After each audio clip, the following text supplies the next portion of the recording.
Jai Sairam, welcome back to my channel. இன்னைக்கு இந்த பதிவில் இந்த 2024 ஆண்டோட கடைசி பிரதோஷம், அதுவும் சனி பிரதோஷமாக நமக்கு வருது.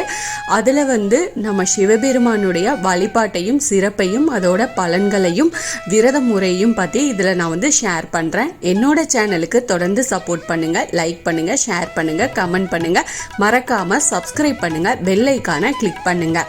சிவபெருமானின் அருளை பெற்றுத்தரும் விரதங்கள்ல முக்கியமான விரதம்னு சொன்னோம்னா அது பிரதோஷம் விரதமும் ஒன்று. எல்லா விதமான தோஷங்களையும் நீக்கி சந்தோஷத்தையும் தரும் விரதமாக இந்த பிரதோஷ விரதம் இருக்கு.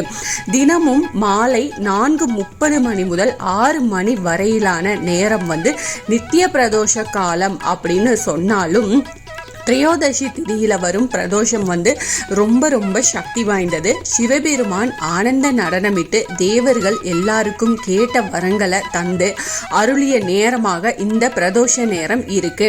தேவர்கள் வழிபட்டு நலன் பெற்ற இந்த நேரத்துல நாமும் சிவபெருமான வழிபட்டோம் அப்படின்னா சிவபெருமானின் பரிபூரண அருள் கிடைக்கும் அப்படிங்கிறது நம்பிக்கை. இந்த சிவபெருமானுக்குரிய மிக முக்கியமான 8 விரதங்கள்ல ஒன்று பிரதோஷ விரதமும் இருக்கு. இதுல வரும் கிழமைகள் பொறுத்து அதோட சிறப்புகளும் பலன்களும் நமக்கு மாறுபடும். பிரதோஷங்கள்ல சனிக்கிழமைகளில் வரும் பிரதோஷம் ரொம்ப சிறப்பு வாய்ந்ததாக இருக்கு. அதனாலதான் இதனை சனி மகா பிரதோஷம் அப்படின்னு சிறப்பித்து சொல்வாங்க.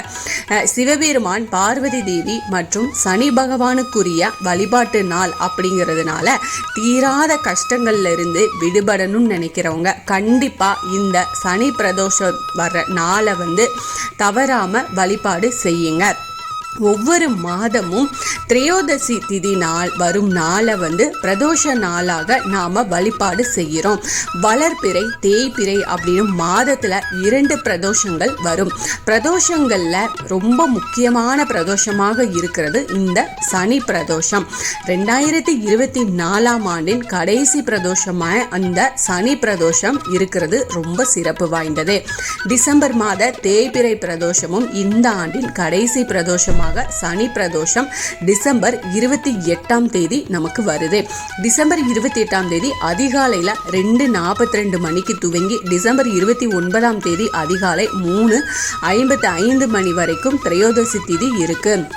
இது மார்கழி மாதத்தில் வரும் சனி பிரதோஷம் அப்படிங்கிறதுனால ரொம்ப ரொம்ப சிறப்பு வாய்ந்த உன்னதமான நாளாக இருக்கு. இந்த திரையோதசி திதி வரும் நாளில் மாலை 4 மணி முதல் 6:30 மணி வரையிலான நேரத்தை பிரதோஷ காலம் அப்படின்னு நாம சொல்றோம். இந்த நாள்ல விரதம் இருந்து பிரதோஷ நேரத்துல எல்லா சிவன் கோயில்லையும் நந்தி தேவருக்கு, சிவபெருமானுக்கும் சிறப்பு பூஜைகள், அபிஷேகம், ஆராதனைகள் இது எல்லாமே நடைபெறும். இந்த சிவ பூஜையில கலந்துக்கிட்டு சிவ தரிசனம் செய்பவர்களுக்கு எல்லா விதமான நன்மைகளும் நமக்கு கிடைக்கும் அப்படிங்கிறது ஐதீகம்.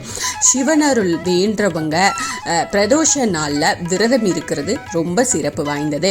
முடிஞ்சவங்க உபவாசமாகவும், முடியாதவங்க பழங்கள் இல்லைன்னா சைவ உணவுகள், மிகவும் லேசான சாப்பாடு ஏதாவது எடுத்துக்கலாம். எளிமையான உணவுகள் எடுத்துக்கலாம்.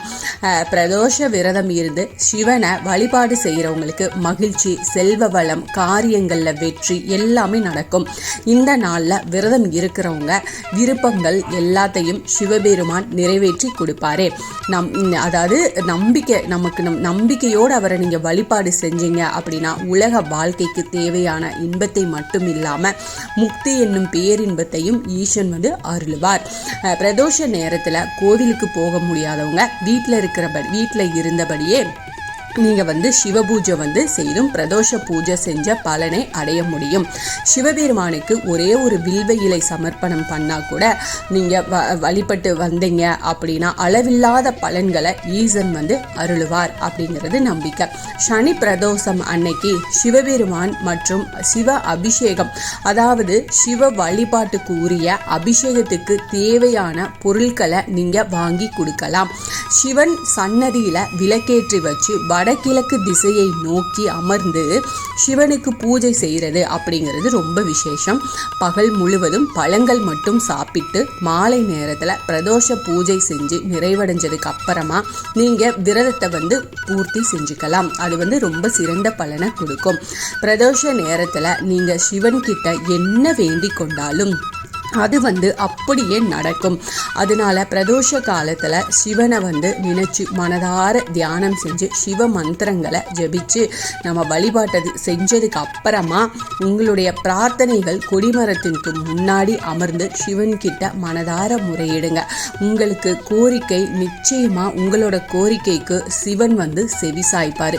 எந்த பிரச்சனையா இருக்கட்டும், கடன் பிரச்சனை எதுவாக இருக்கட்டும், நீங்க இப்போ எந்த பிரச்சனையில ரொம்ப நீங்கள் கஷ்டப்பட்டுட்டு இருக்கிறீங்க, மீள முடியாத பிரச்சனையில் இருக்கிறேன் அப்படின்னு நினைக்கிறவங்க அந்த பிரதோஷ நேரத்தில் சனி மகா பிரதோஷத்து அன்னைக்கு அந்த பிரதோஷ நேரத்தில் 4 to 6:30 மணிக்குள்ளே சிவபெருமானுக்கு முன்னாடி ஒரு நல்லெண்ணெய் தீபம் ஏற்றி வச்சு, இல்லைன்னா நெய் தீபம், இது ரெண்டில் உங்களுக்கு எது சௌகரியமோ அதை ஏற்றி வச்சு உங்கள் பிரார்த்தனையை மனசார சிவபெருமான் கிட்ட சொல்லி நீங்கள் பிரார்த்தனை பண்ணுங்க. நிச்சயமாக சிவபெருமான் செவி சாய்ச்சி உங்கள் பிரார்த்தனையை நிறைவேற்றி கொடுப்பாரு. இந்த பதிவு உங்களுக்கு பயனுள்ள பதிவாக இருக்கும் அப்படின்னு நான் நம்புகிறேன். இதில் ஏதாவது சந்தேகம் இருக்குது அப்படின்னா எனக்கு கமெண்ட்டில் கேளுங்க, நான் கண்டிப்பாக உங்களுக்கு பதில் சொல்கிறேன். என்னோட சேனலுக்கு தொடர்ந்து சப்போர்ட் பண்ணுங்கள், லைக் பண்ணுங்கள், ஷேர் பண்ணுங்கள், கமெண்ட் பண்ணுங்கள், மறக்காமல் சப்ஸ்கிரைப் பண்ணுங்கள், பெல் ஐக்கானை கிளிக் பண்ணுங்கள். இது போல் ஆன்மீக பதிவுகள் எனக்கு தெரிஞ்ச எல்லாத்தையும் உங்ககிட்ட நான் ஷேர் பண்ணுறேன். Thank you friends. மீண்டும் அடுத்த பதிவில் சந்திப்போம்.